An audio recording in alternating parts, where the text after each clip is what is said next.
Hello, good morning and welcome back to my YouTube channel जिसका नाम है BR Ambedkar biology classes.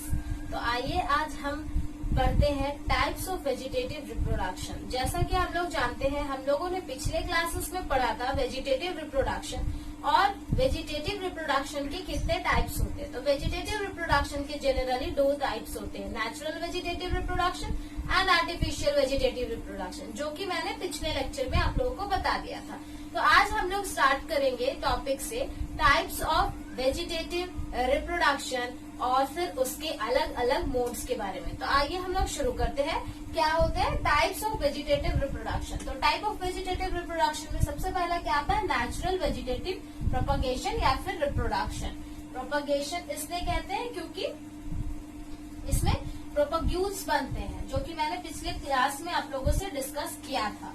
तो vegetative propagation या फिर रिप्रोडक्शन कहते हैं। तो नेचुरल में जाहिर सी बात है, जैसा कि मैंने पिछले क्लास में आप लोगों को बताया था कि नेचुरल मीन्स नेचुरली अपने आप जो चीज होता है, लेकिन उसमें हमारा क्या रोल होता है कि हम उसे काट के कहीं लगा देते हैं या फिर उसमें बस उसको जो पार्ट ऑफ द प्लांट्स है, vegetative part of the plants है, उसको हमें दूसरे जगह पर लगाना होता है, या फिर अगर नहीं भी लगाएंगे तो वो नेचुरली ग्रो कर जाता है। उसमें कोई टेक्निक, कोई मेथड, कोई अलग से कुछ देने की जरूरत नहीं पड़ती है। तो उस मेथड को हम लोग क्या कहते हैं, नेचुरल वेजिटेटिव प्रोपगेशन। जिस मेथड में किसी भी प्लांट के वेजिटेटिव पार्ट से नेचुरली कोई चीज अपने आप हो जाता है, तो उसे क्या कहते हैं, नेचुरल वेजिटेटिव प्रोपगेशन या फिर रिप्रोडक्शन। तो आइए देखते हैं नेचुरल वेजिटेटिव प्रोपगेशन के क्या क्या मोड्स हो सकते हैं। किन किन पार्ट्स ऑफ द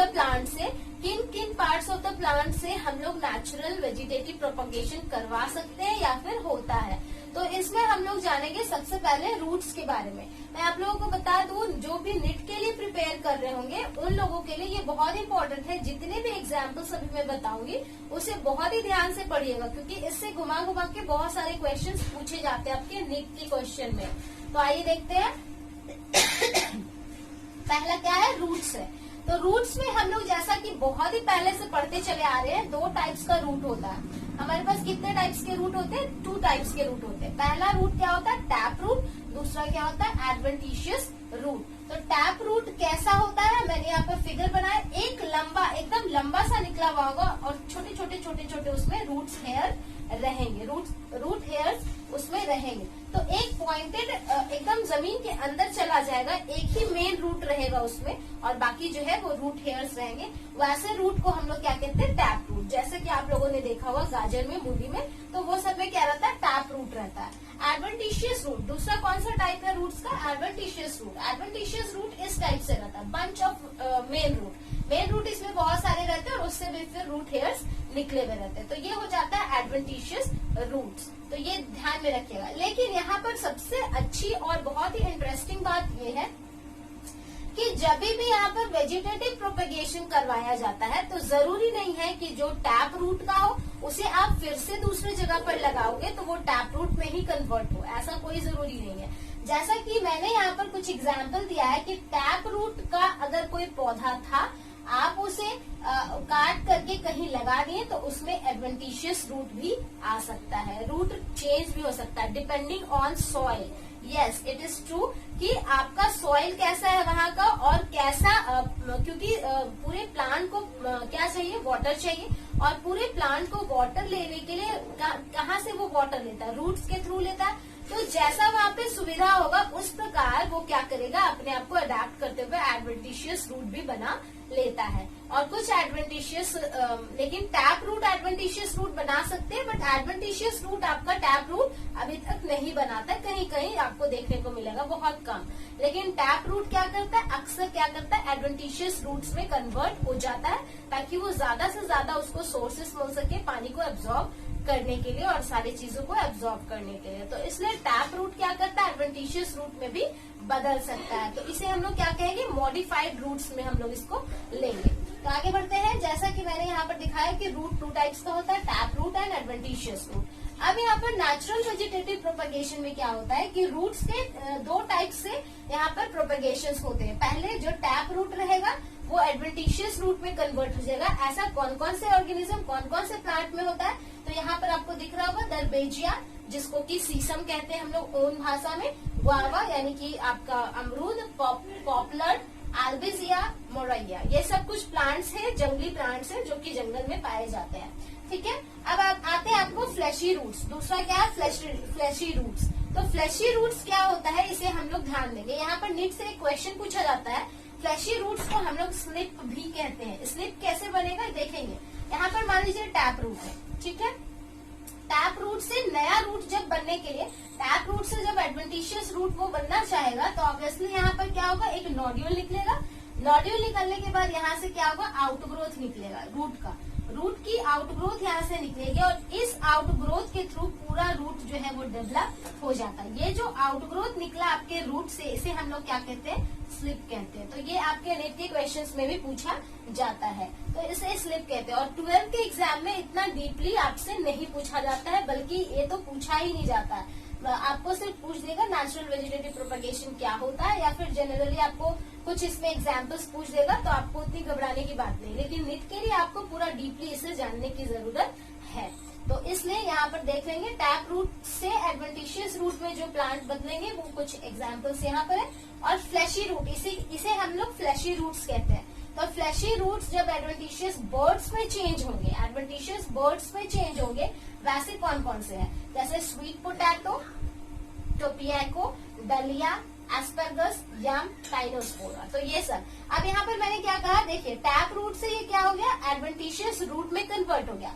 लेकिन यहाँ पर क्या होगा, टैप रूट से ये जो एडवेंटिशियस रूट में कन्वर्ट होगा, तो ये पहला वाला सिचुएशन हो गया। लेकिन दूसरा वाला सिचुएशन में आपको क्या दिखा रहा है, फ्लैशी रूट्स जब यहाँ से निकल रहा है तो ये क्या हो रहा है, एडवेंटिशियस बर्ड्स में कन्वर्ट हो जा रहा है, यानी इस तरह का बर्ड बना देगा, जैसा कि आप लोगों ने स्वीट पोटैटो में देखा होगा। और फिर इसे ही जब हम लोग लगा देते हैं सॉइल में, तो फिर क्या हो जाता है, नए स्वीट पोटैटो हम लोगों को मिलने लगते हैं। तो ये हो जाता है ये तरीका। तो इसे हम लोग एग्जाम्पल तो देख लिए, और इसकी फिगर भी मैं प्रोवाइड आप लोगों को करवा दे रही हूँ, जिससे आप लोग फिगर को एकदम बढ़िया से देख लेंगे, ताकि क्या होगा, आप लोगों को वो फिगर के थ्रू सारा कुछ याद हो जाए। और फिगर से भी बहुत सारे क्वेश्चंस नीट में पूछे जाते हैं। कौन सा ऐसा एग्जाम्पल है जो बल्ब के थ्रू लगता है, कौन सा ऐसा एग्जाम्पल है जो रूट के थ्रू लगता है, तो ये सारा क्वेश्चंस आपसे इस प्रकार से पूछा जाता है। तो इसलिए कौन सा ट्यूबर है, कौन सा बल्ब से लगेगा, कौन सा स्टेम से लगेगा, कौन सा रूट से लगेगा, तो ये सारा चीज आपको याद होना चाहिए। नेचुरल वेजिटेटिव प्रोपगेशन में यही बहुत ज्यादा इम्पोर्टेंट क्वेश्चन बन जाता है कि किस चीज से क्या लगता है और किस part of the vegetative part of the plant से कौन सा प्लांट बनता है। मीन्स अगर आपको समझ में नहीं आ रहा तो मैं एक लाइन में आप लोगों को कहना चाहती हूँ कि कौन से वेजिटेटिव पार्ट है प्लांट्स में, उसका नाम आपको याद रखना होगा। कि मान लीजिए ये एक रोज का एग्जाम्पल हम लेते हैं। मान लीजिए एक रोज का प्लांट है, तो रोज के प्लांट को हम लोग क्या करते हैं, स्टेम को कटिंग करके हम लोग दूसरी जगह पर लगा देते हैं, तो वो क्या हो जाता है, नया रोज का प्लांट निकल जाता है। तो रोज को हम लोग वेजिटेटिव प्रोपगेशन किसके थ्रू करवा पाए, कौन से वेजिटेटिव पार्ट्स के थ्रू, तो वो होगा स्टेम होगा आंसर। तो इस तरह से, जैसे यहाँ पर स्वीट पोटैटो आप लोगों ने पढ़ा कि बर्ड्स के थ्रू होता है, तो आपको यहाँ पर क्वेश्चन पूछ देगा कि स्वीट पोटैटो किस वेजिटेटिव पार्ट से होता है। Options are this, stem, root, bird और राइजोम, इस तरह से। तो आपको वहाँ पर बर्ड आंसर लिखना होगा। तो ये इस तरह के मल्टीपल चॉइस क्वेश्चंस आपके एग्जाम में डाले जा सकते हैं। इस तरह के आपको मैच द फॉलोइंग भी डाला जा सकता है। इस तरह के ही आपको ऑब्जेक्टिव क्वेश्चंस आते हैं इस वाले टॉपिक से। तो ये हो गया क्लियर आप लोगों का कि नेचुरल वेजिटेटिव प्रोपगेशन में किस तरह से ये सारा कुछ होता है। तो अब हम लोग आगे बढ़ते हैं।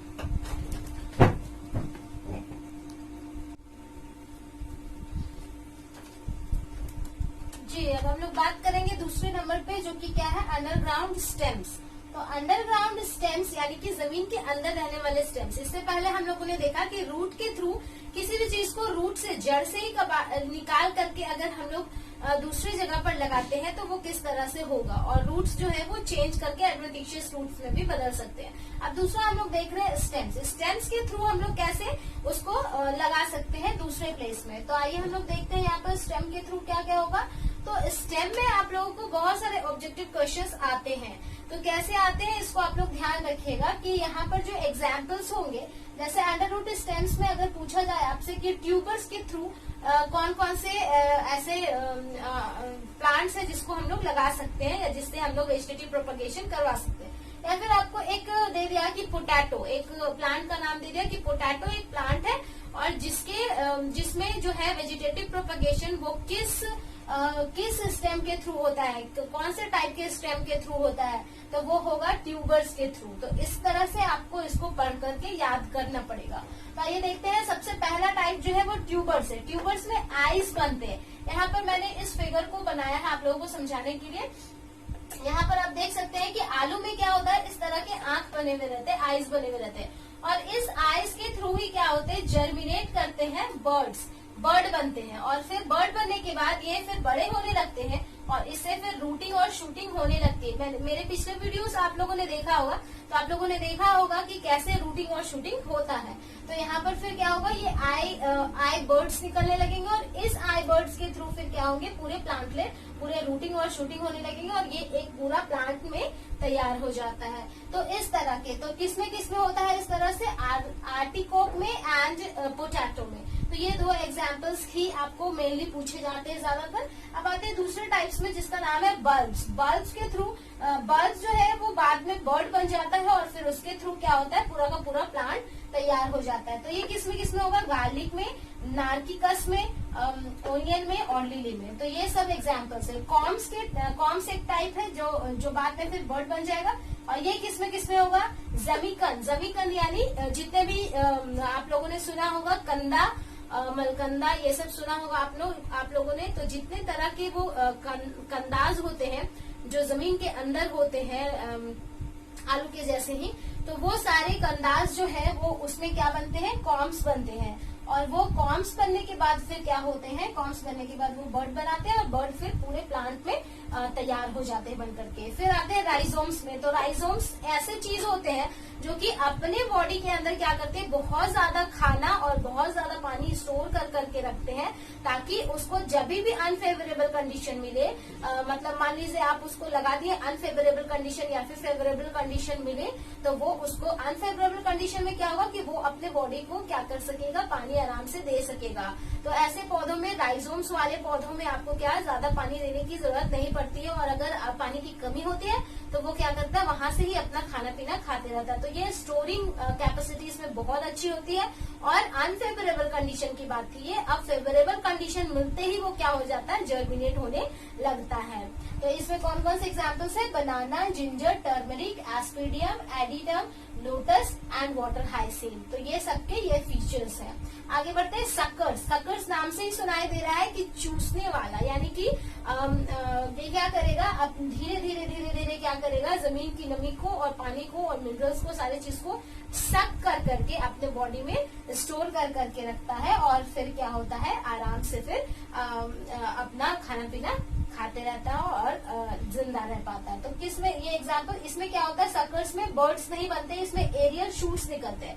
जैसे ही उसे फेवरेबल कंडीशन मिलेगा, क्योंकि उसके पास प्रॉपरली सारा कुछ स्टोर रहता है, तो वो क्या करता है, जैसे ही उसको फेवरेबल कंडीशन मिलेगा वो एरियल शूट्स बना देगा। एरियल शूट्स मतलब जो मान लीजिए ये रूट है, ऊपर की तरफ जो शूट्स निकलेंगे उसे हम लोग एरियल शूट्स कहते हैं। तो वो क्या हवा की तरफ अपने डाल को फैलाएगा और फिर बढ़ने लगेगा। तो किसमें होता है, मिंट यानी पुदीना में, और ये क्या है, क्राइसेंथेमम। तो ये दो एक ऐसे प्लांट्स हैं जिसमें कि सकर्स के थ्रू वेजिटेटिव प्रोपगेशन होता है। तो आपको ये याद रखना है कि कौन से ऑर्गेनिज्म कौन से प्लांट में किस वाले मोड ऑफ अंडरग्राउंड स्टेम से क्या होता है, वेजिटेटिव प्रोपगेशन होता है। तो ये आपका वेजिटेटिव प्रोपगेशन का दूसरा पार्ट भी खत्म होता है। अब हम लोग तीसरे पार्ट के ओर चलते हैं।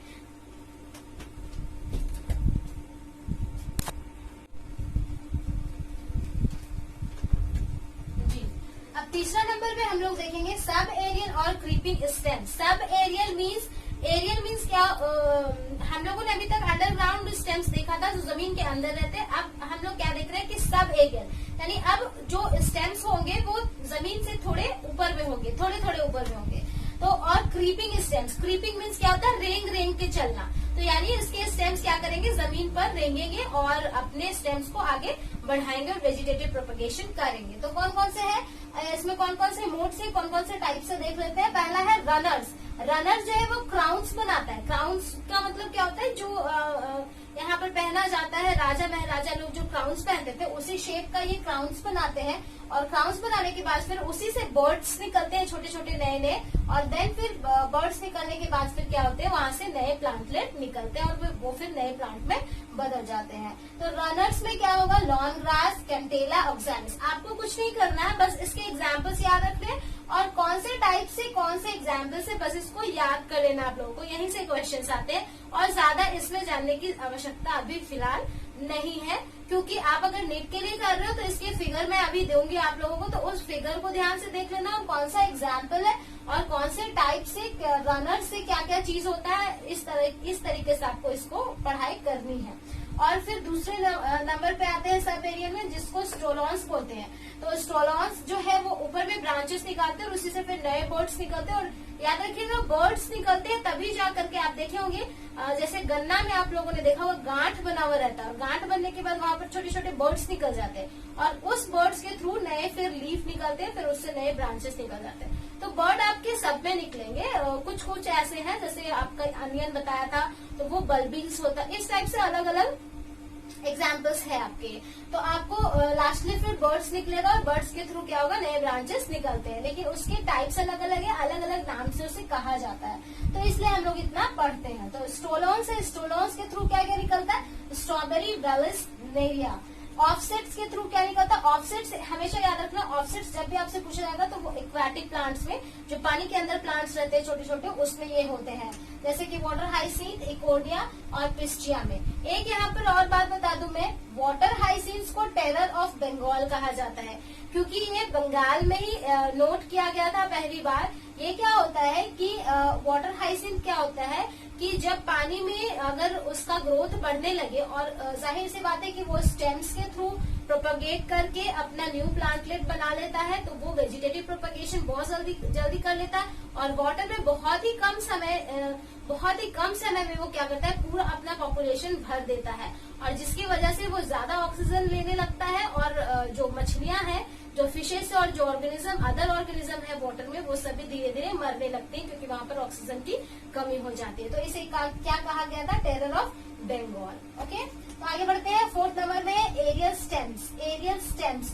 मीन्स अभी 3 खत्म हो गया हम लोगों का। सब एरियल में क्या क्या देखा हम लोगों ने, रनर्स, स्टोलॉन्स एंड ऑफसेट्स। अब एरियल, एरियल मीन्स क्या हो गया, अभी यहाँ पर सब एरियल था, सब एरियल मीन्स थोड़ा सा बड़ा होगा जमीन से, लेकिन एरियल मीन्स अब वो पूरे बहुत दूर दूर तक भी उसके ब्रांचेस फैल सकते हैं। तो ये एरियल स्टेम्स में फ्लैशी फाइलोकॉर्ड क्लेड्स बनते हैं, ये ध्यान रखिएगा, फाइलोक्लेड्स बनते, मतलब इसके ही ब्रांचेस ही है वो, लेकिन ब्रांचेस के नाम यहाँ पर चेंज करके क्या बोल रहा है, यहाँ पर फाइलोक्लेड्स बोला जा रहा है। ठीक है, तो इस बात को आपको ध्यान रखना है। किसमें ऑप्शन किया में, शुगर केन में। अब आगे बढ़ते हैं। 5वां नंबर है लीव्स। पत्तों के थ्रू क्या क्या चीज होता है, जैसे आप लोगों ने देखा होगा एलोवेरा का प्लांट देखा होगा, एलोवेरा का प्लांट में जो लीव्स निकले हुए रहते हैं उसे आप, वो एक्चुअली में वो लीव्स रहते हैं, तो उसको क्या किया जाता है, काट करके और फिर लगा दिया जाता है कहीं और, तो वो क्या करते हैं, उससे फिर नए पौधे जन्म लेते हैं, नए उसके फिर रूटिंग शूटिंग होने लगते हैं और वो एक पूरा प्लांट में डेवलप हो जाता है। तो जस्ट एग्जाम्पल मैंने आप लोगों को बताया, उसी तरह से आपके किस में पत्तों के थ्रू, लीव्स के थ्रू लगेगा, बिगोनिया, ब्रायोफिलम, काननपोया, स्ट्रेप्टोकार्पस, सैंटिपोलिया, एडिल्टम, कॉर्डेटम। अब एडिल्टम कॉर्डेटम को क्या कहा जाता है, वॉकिंग फर्न्स भी कहा जाता है। वॉकिंग फर्न्स इसलिए कहा जाता है क्योंकि इसके ब्रांचेस बहुत ही तेजी से बढ़ते हैं और अपने आप जहां तहां चले जाते हैं, और अपने आप अगर एक प्लांट यहाँ पर है, बाय द वे अगर एक प्लांट यहाँ पर है तो दूसरा इसका आपको प्लांट एकदम उसका जो स्टेम होगा, उसका जो ब्रांचेस होगा, वो आपको कहीं भी मिल सकता है, कहीं भी। तो इसलिए ये एक आपका वॉकिंग फर्न्स इसे कहा जाता है। बल्बील्स के थ्रू क्या क्या होता है, अगेन पाइनएप्पल, ओजालिस, लिली, फ्लोरोफाइटम। तो ये सब एग्जांपल्स है। ट्यूरॉन्स के थ्रू क्या क्या होता है, पोटागेटन और यूट्रिकुलेरिया। तो ये सारा चीज है। ओके, सो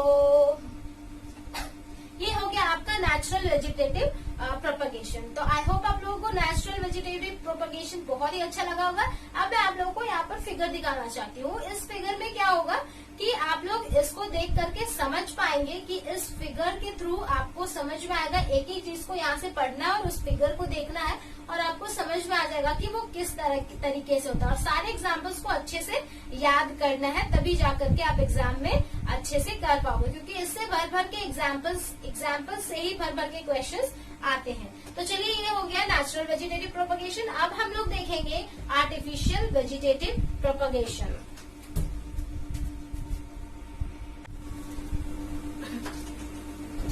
सो अब हम लोग देखेंगे आर्टिफिशियल वेजिटेटिव प्रोपगेशन।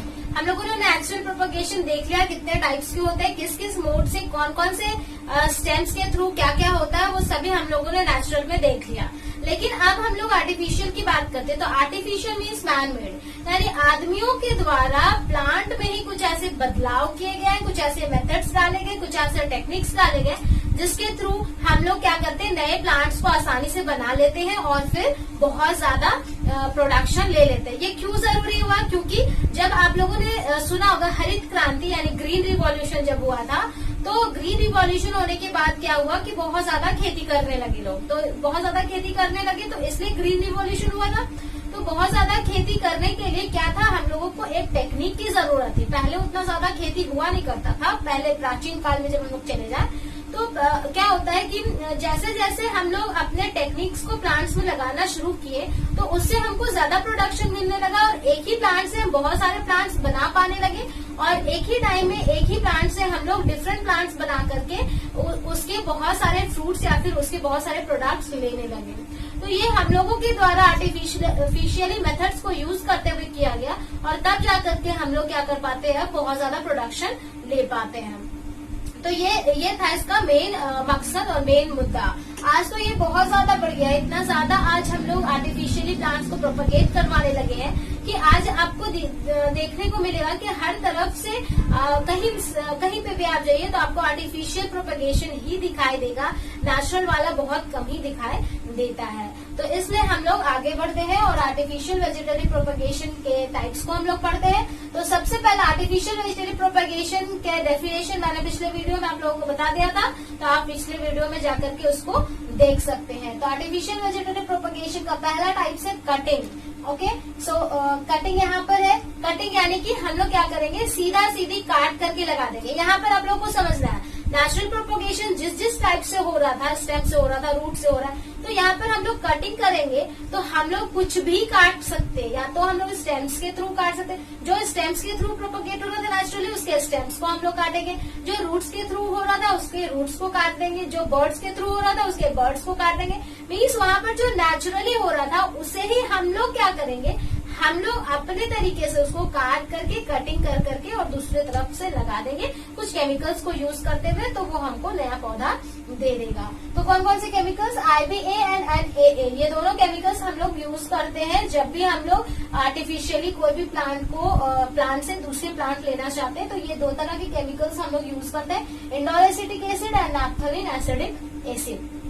ये दोनों क्या करते हैं, बहुत ही अच्छे ग्रोथ हार्मोन्स है, रूटिंग और शूटिंग में ये दोनों बहुत ही मदद करते हैं और इन्हीं दोनों के द्वारा क्या होता है, रूटिंग शूटिंग फास्ट हो जाता है और जिसके वजह से हमें नए प्लांटलेट मिल जाते हैं। ओके, तो ये दो चीज हम लोग यूज करते हैं। कटिंग में भी आपका 3 तरह के, मैंने कहा रूट से भी कर सकते हैं, स्टेम से भी कर सकते हैं, लीफ से भी कर सकते हैं। तो जाहिर सी बात है, यहाँ एग्जाम्पल्स पढ़ने की भी कोई जरूरत नहीं है आप लोगों को। सिंपल सी बात है कि नेचुरल में जो रूट से हो रहा था वही पौधा यहाँ पर भी होगा, जो स्टेम्स के थ्रू प्रोपगेट होता है वही यहाँ पे होगा और जो लीव्स के थ्रू प्रोपगेट होता वही चीज यहाँ पर होगा। नेचुरली जो चीज होता था वो नेचुरली बहुत देर करता था, बहुत टाइम लगाता था, तो हम लोग उसमें आर्टिफिशियली डायरेक्टली कट कर करके ये केमिकल्स को यूज करके उसके रूटिंग शूटिंग करवा करके और हम लोग उसको क्या करने लगे, दूसरे जगह पर लगा के, एक ही पेड़ से हम लोग डाल काट कर क्या करने लगे, दूसरे जगह पर लगा के उससे बहुत सारे प्लांट्स को लेने लगे। तो ये इस तरह से हमारा प्रोडक्शन भी बढ़ जाता है। अब दूसरा है लेयरिंग। तो ये लेयरिंग मीन्स क्या होता है, लेयर बनाना। यहाँ पर फिगर आप लोग देख सकते हैं, एक प्लांट है, एक प्लांट में आपको दिख रहा होगा कि जो एक ब्रांच है जो नीचे की तरफ सॉइल के अंदर चला गया है, तो ये क्या हो जाएगा, अंडरग्राउंड हो जाएगा। जो मैंने नेचुरल में बताया अंडरग्राउंड स्टेम के थ्रू हो जाएगा। तो जो अंडरग्राउंड स्टेम के थ्रू चला जाएगा उसमें हम लोग इस तरह से गोबर और खाद और प्लास्टिक वगैरह बांध करके और ये दोनों केमिकल्स को दे करके यहाँ पर बना देते हैं, बांध देते हैं पूरे अच्छे से, टाइट से। तो इसे बांधने को हम लोग क्या कहते हैं, गुट्टी कहते हैं। क्या कहते हैं, गुट्टी। और इस गुट्टी को लगा करके यहाँ पर ये दोनों केमिकल्स हम लोग डाल देंगे तो यहाँ से क्या होने लगेगा, रूट्स निकलने लगेंगे और यहाँ से नए शूट्स निकलने लगेंगे। तो ये एक पूरा प्लांटलेट जब तैयार हो जाएगा तो इसको यहाँ से कट करके और दूसरी जगह पर हम लोग लगा देंगे तो हमें सेम इसी तरह का प्लांट मिल जाएगा। तो क्योंकि ये अंडरग्राउंड स्टेम गया है, अंडरग्राउंड, तो ये क्या होगा, ग्राउंड लेयरिंग कहलाएगा। और ग्राउंड लेयरिंग के बाद ये जो ऊपर से ब्रांचेस जो जाएगा, जो हवा की तरफ ब्रांचेस निकलेगा, उसमें भी हम एक गुट्टी बना देंगे और यहाँ से जो प्लांट ले लेंगे उसे क्या कहेंगे, एयर लेयरिंग कहेंगे। और बाकी एग्जाम्पल्स उसी की जैसा रहेगा जो नेचुरल में, जो अंडरग्राउंड स्टेम्स के एग्जाम्पल्स थे वो भी यहाँ रहेंगे और जो अपर स्टेम्स के एग्जाम्पल्स थे वो भी यहाँ पर लिए जाएंगे। तो समझ में आ गया होगा आप लोगों को। तीसरा तरीका है ग्राफ्टिंग। ये बहुत ही अच्छा तरीका है और इससे हम लोग क्या कर सकते हैं, दो तरह के फल या दो तरह की सब्जी हम एक ही पेड़ में कर सकते हैं। जैसे आपने बैंगन लगाया होगा तो बैंगन के जो स्टेम्स होते हैं ऊपर की तरफ, जो मोटे वाले स्टेम्स होते हैं, उसमें आप क्या कर सकते हैं, टमाटर के सेम साइज के स्टेम्स लेकर के उसको सेम साइज का इस तरह से कटिंग करना पड़ता है। और इस तरह से ऐसा आपको कट करना है जैसे लॉक-इन की हाइपोथेसिस यहाँ पर काम करेगा।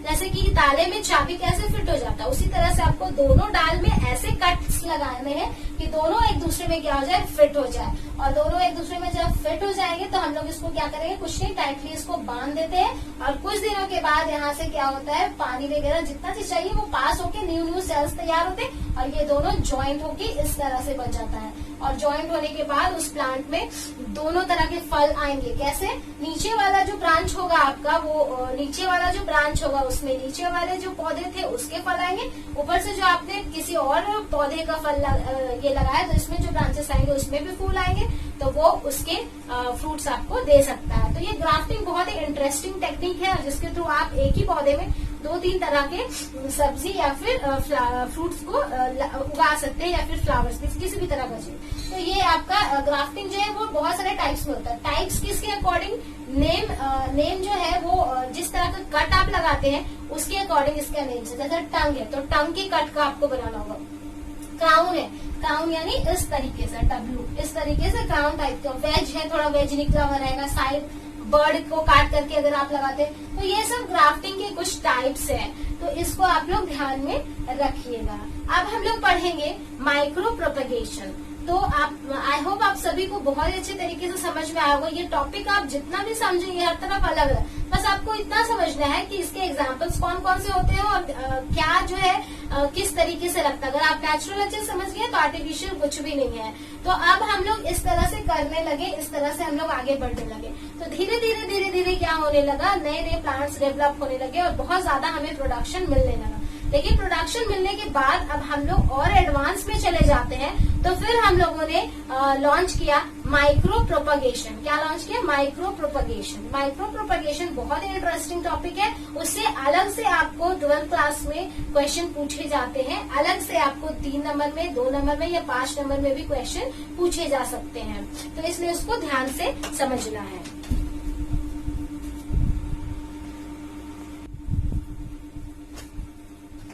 जी, अब हम आते हैं artificial method, artificial vegetative propagation के चौथे टाइप्स में, जिसका नाम है माइक्रो प्रोपगेशन। माइक्रो प्रोपगेशन को टिश्यू कल्चर भी कहते हैं।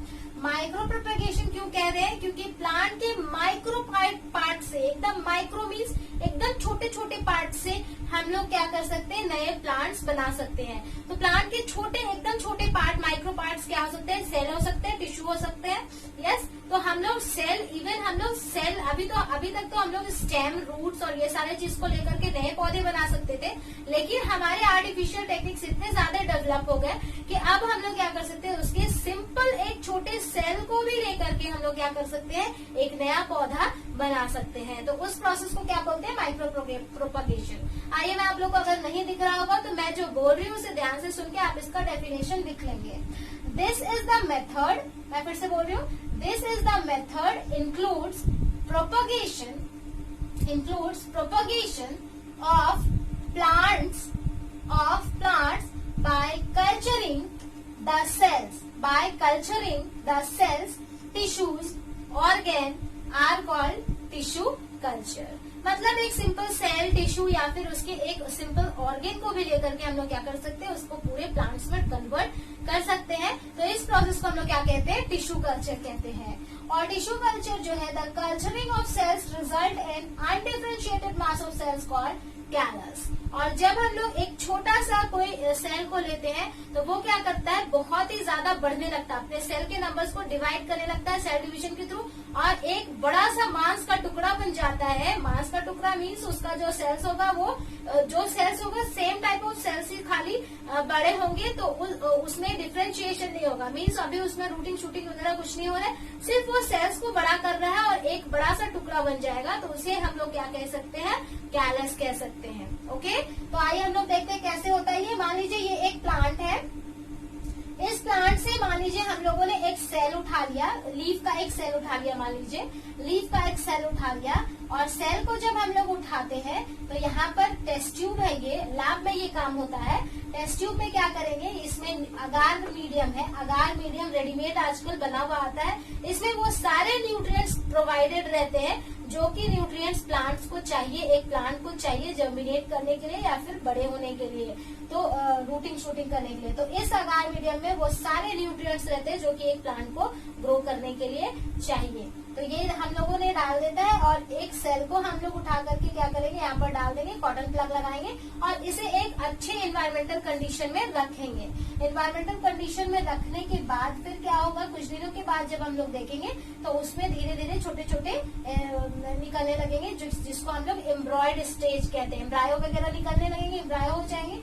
अब उसके बाद फिर क्या होगा, कुछ दिनों के बाद जब हम लोग देखेंगे तो ये रूटिंग शूटिंग होने लगेगा, और रूटिंग शूटिंग जब हो जाएगा तो छोटे छोटे हम लोगों को प्लांटलेट्स मिल जाएंगे। जब छोटे छोटे रूटिंग शूटिंग होते हैं, फर्स्ट ब्रांच निकलता है, तो उसे हम लोग प्लांटलेट कहते हैं, प्लांट्स नहीं कहते हैं, प्लांटलेट कहते हैं। और इस प्लांटलेट को फिर जाकर के आप सॉइल में, जमीन पे, फील्ड पे लगा दीजिए, और फिर आपको एक बेटर प्रोडक्शन देखने को मिल जाता है। तो ये था आपका माइक्रो प्रोपगेशन, जो कि आपको 5 नंबर में भी आ सकता है, 3 नंबर में भी आ सकता है, 2 नंबर में भी आ सकता है। तो ये एक बहुत इंपॉर्टेंट टॉपिक है जो कि पूछा जाता है आप लोगों के एग्जाम में, तो इसको ध्यान से पढ़िएगा। और इसमें मैं एक चीज बता देना चाहती हूँ, जो आपने सेल लिया होगा, जो टिश्यू लिया होगा, जो ऑर्गन लिया होगा, इसमें जो तीनों लिया जाता है वो न्यूली कमिंग लिया जाता है। मीन्स अगर मान लीजिए आप लीफ के सेल्स लेना चाहते हैं, तो लीव्स के सेल आप वैसे लेंगे जहाँ से नए नए पत्ते निकल रहे होंगे, जहाँ से क्या हो रहे होंगे, नए नए पत्ते निकल रहे होंगे। यानी कि आप यहाँ पर बोल सकते हैं कि जहाँ पर नए आउट ग्रोथ निकलते हैं वहां से आप लेंगे। तो वहां से लेने का क्या फायदा होता है कि आपको एक तो प्रॉपरली उसमें सारे ऑर्गेन्स रहेंगे, सारे सेल ऑर्गेनल्स रहेंगे, उसमें सारा चीज आपको बढ़िया से मिलेगा, अच्छे रेशियो में मिलेगा, प्लस वो इन्फेक्शन फ्री होगा, क्योंकि अभी तुरंत बना भी क्या इन्फेक्शन होगा। तो कोई भी चीज जब नया नया प्लांट में बन रहा होता है तो वहां से हम लोग इसको कलेक्ट करते हैं, अपना सैंपल हम लोग वहां से कलेक्ट करते हैं, और तब जाकर के उससे एक बढ़िया प्लांट बन पाता है। अगर आप उसकी जगह पे ओल्ड लीव्स ले लेंगे तो उसमें क्लोरोफिल कम होगा, आपको सारा चीज खराब मिलेगा, मतलब उतना अच्छा नहीं मिलेगा जितना आपको नए पत्ते में मिलेगा या नए आपके सैंपल में मिलेगा। तो यहाँ पर जो सैम्पलिंग किया जाता है वो नए प्रकार का किया जाता है। तो आई होप आप सभी को बहुत ही अच्छे से समझ में आ गया होगा कि वेजिटेटिव प्रोपगेशन क्या होता है, वेजिटेटिव प्रोपगेशन के टाइप्स क्या होते हैं। ये बहुत ही इंपॉर्टेंट टॉपिक है, आपके नीट के सिलेबस में भी इससे बहुत सारे क्वेश्चंस पूछे जाते हैं, और 12th क्लास में भी आपके क्वेश्चंस बहुत ही अच्छे आते हैं इससे। तो आपके ये जो टॉपिक है ये आपका क्लियर हो गया। अब हम लोग इस चैप्टर के एकदम एंडिंग पॉइंट पे आ गए हैं। नेक्स्ट जो हम लोग का क्लास रहेगा उसमें मैं कोशिश करूंगी कि आपके इस पहले चैप्टर का क्लास खत्म कर दूं। तो इसलिए आई होप आप सभी घर में होंगे, सुरक्षित होंगे और बहुत ही अच्छे होंगे। तो इसलिए आप लोगों को ये समझ में आता है कि नहीं, आप लोग कमेंट्स नहीं करते हो, तो मैं चाहती हूँ कि आप लोग इस बार कमेंट करो, और कमेंट कर करके बताइए आप लोग कि आप लोगों को क्लास कैसा लगता है, अच्छा लगता है या नहीं लगता है। और दूसरी बात, जो लोग नीट के लिए प्रिपेयर करना चाहते हैं, जो लोग नीट के लिए प्रिपरेशन करना चाहते हैं, तो मैं आप लोगों को बता दूं, बड़े बड़े इंस्टीट्यूट्स खुले हुए हैं और अभी ऑनलाइन क्लासेस ले रहे हैं, लेकिन उसके चार्जेस बहुत ही ज्यादा है। मैंने कल ही एक ट्यूशन में बात किया था, तो वहां से मैंने पता किया कि 50,000 वो लोग ले रहे हैं नीट के सिलेबस की तैयारी करवाने के लिए। तो आप लोगों के लिए ये बहुत ही बेटर अपॉर्चुनिटी है, बहुत ही सुनहरा अवसर मैं लेकर के आई हूँ। आप लोग यहाँ पर नीट के प्रिपरेशन को एकदम फ्री में कर सकते हो। मैं एक भी पैसा आप लोगों से चार्ज नहीं करूंगी, मैं आप लोगों को नीट का प्रिपरेशन बिल्कुल फ्री में करवाऊंगी। तो मैं उससे पहले जब मैं स्टार्ट करना चाहती हूँ, लेकिन 10 के रिजल्ट आने के बाद, ताकि जो 11 में बच्चे गए हैं वो भी अटेंड कर पाए और जो अभी पास आउट बच्चे हो चुके हैं या 12 में गए हैं, सारे बच्चे एक साथ ज्वाइन कर पाए। तो मैं कुछ दिन के बाद ये क्लासेस स्टार्ट करने वाली हूँ, ऑब्वियसली जूम ऐप से। लेकिन मैं आप लोगों को एक बात कहना चाहती हूँ कि मैं ये क्लासेस उन्हीं लोगों को करवा सकती हूँ जो कि जूम ऐप डाउनलोड करेंगे। और दूसरा, हम कमेंट सेक्शन में जाकर आप सभी कमेंट करिए कि किनको किनको क्लास करना है, और जो जो क्लास के लिए इंटरेस्टेड है वो लोग yes I am interested, yes I am interested for class, ऐसा लिख करके आप कमेंट में कमेंट करिए। और मैं देखूंगी कि जितने ज्यादा कमेंट्स आएंगे तो मैं उतना ही जल्दी इस क्लास को स्टार्ट कर दूंगी आपके YouTube चैनल पे या फिर जूम ऐप से। तो मैं चाहती हूँ कि आप सभी स्वस्थ रहें, मस्त रहें और अपने घर में रहें। ओके, सो आई होप आप सभी को बहुत ही अच्छे से समझ में आ गया होगा। Thank you very much, bye bye.